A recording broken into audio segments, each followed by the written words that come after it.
आज मैं बताने वाला हूं आपको कि सरस्वती माता का पूजन मीन राशि और कुंभ राशि के लिए ही खास इतना क्यों है।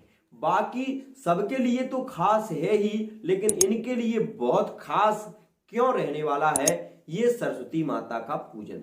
मित्रों, जैसा कि आप सभी जानते हैं कि हमारे नक्षत्र 27 नक्षत्र हैं और 27 नक्षत्र के आधार पर हमारे 7 ग्रह माने जाते हैं।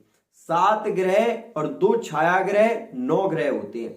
9 ग्रहों में भी हमारे ग्रहों की जब नक्षत्र आते हैं तो उन नक्षत्रों के आधार पर और दिन और तिथि के स्वामियों के आधार पर ही हमें अपने जीवन में सफलता का अनुभव प्राप्त होता है।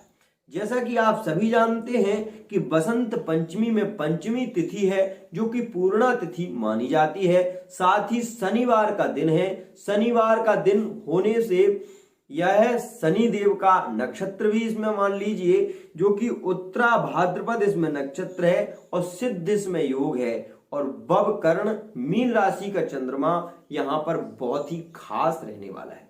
कुंभ राशि मीन राशि का ये संबंध जीवन की वृद्धि के लिए श्रेष्ठ है। सरस्वती माता का पूजन आपको श्रद्धा भक्ति के साथ में करना चाहिए। साथ ही एक बात का अवश्य ही ध्यान रखें कि सरस्वती माता के लिए आप स्नान के बाद सबसे पहले स्नान के बाद सरस्वती पूजन करें। सरस्वती पूजन में आप ओम शुक्लाम ब्रह्म विचार सार परमा माध्यम जगत व्यापिनी वीणा पुस्तक धारिणी वेदाम जाड्यांधकारापहाम हस्ते स्फाटिक मालिकाम विदतीम पद्मासने संस्थाम वंदे ताम परमेश्वरीम भगवतीम बुद्धि प्रदाम शारदाम। हे माता, मुझे वृद्धि बुद्धि और वृद्धि प्राप्ति हो। एक बात और भी ध्यान रखें कि यदि कोई व्यक्ति पढ़ाई में कमजोर है तो इस दिन उससे उसके द्वारा पूजा अवश्य ही कराएं। साथ ही कोई व्यक्ति ज्यादा कमजोर है पढ़ने में, अगर उसका मन नहीं लगता तो इस मंत्र का जाप अवश्य ही करें। ओम ऐं स्मृत्यै नमः, इस मंत्र का जाप आप कर सकते हैं। यदि आप बहुत कमजोर हैं, पढ़ाई में आपका मन नहीं लगता, साथ ही आप से लोग बार बार कहते रहते हैं कि तू कुछ नहीं कर पाएगा, तेरी बुद्धि बहुत कमजोर है, कुछ काम नहीं हो पाएगा तुझसे, तो ये आप मत सोचिए, क्योंकि कहने वाले लोगों का काम है कहना और कुछ तो लोग कहेंगे, ये बात तो होता ही है। जब कोई व्यक्ति किसी लक्ष्य को पकड़कर जब चलता है तो उसके पीछे न जाने कितने लोग ऐसे होते हैं जो जैसे हाथी जब निकलता है तो कुत्ते भौंकते हैं, ये उनका सहज स्वभाव है।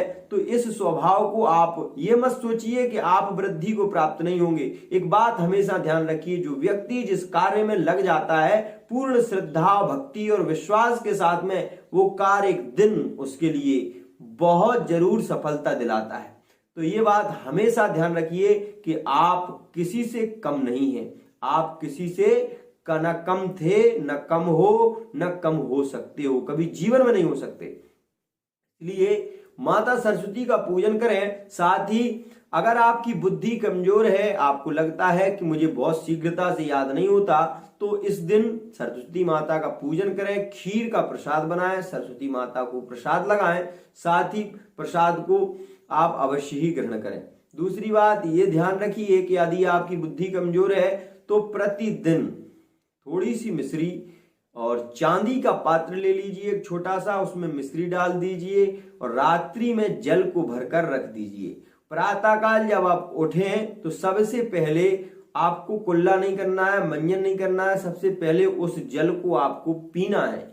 इससे आपकी बुद्धि बहुत ही शीघ्रता से वृद्धि को प्राप्त होगी और आपकी जो आपकी याद करने की क्षमता है वो भी बढ़ जाएगी। यदि विश्वास ना हो तो एक बार करके अवश्य ही देखिए और ओम ऐं स्मृत्यै नमः इस मंत्र का जाप करिए। इस दिन कुंभ राशि और मेष राशि क्यों खास है? क्योंकि मेष राशि, कुंभ राशि और मीन राशि, क्योंकि मीन राशि का इसमें चंद्रमा रहने वाला है। तो मीन राशि के जातकों के जीवन में यदि बहुत ज्यादा समस्याएं बनी हुई थी और वो पढ़ाई के क्षेत्र में अपनी बहुत ज्यादा परेशान थे, तो इस दिन अगर वो सरस्वती माता का पूजन करते हैं, साथ ही ओम ऐं स्मृत्यै नमः इस मंत्र का जाप करते हैं तो उनके लिए बहुत श्रेष्ठ योग रहेगा। साथ ही कुंभ राशि वालों के लिए रहेगा। साथ ही जो भी राशि 12 राशियों में से जो इन मंत्र का इसका जाप करेंगे उनके लिए बहुत खास रहेगा। एक बात और ध्यान रखिए, सरस्वती माता के लिए आप खीर का प्रसाद बनाएं, बहुत अच्छी बात है, परंतु 12 तुलसी के पत्ते तोड़कर और उनको इस मंत्र के द्वारा आप ग्रहण करें। ओम ऐं स्मृत्यै नमः इस मंत्र से यदि आप ग्रहण करते हैं तो यह बहुत ही श्रेष्ठ है। इससे स्मृति की आपकी वृद्धि होगी। मंत्र को आप ध्यान से पढ़ेंगे और सोचेंगे तो इस मंत्र के बारे में आपको पता चलेगा। ओम ऐं स्मृत्यै नमः, स्मृति का मतलब होता है बुद्धि, बुद्धि की वृद्धि के लिए ये मंत्र है। तो आज के लिए इतना ही। इसी के साथ वाणी को विराम।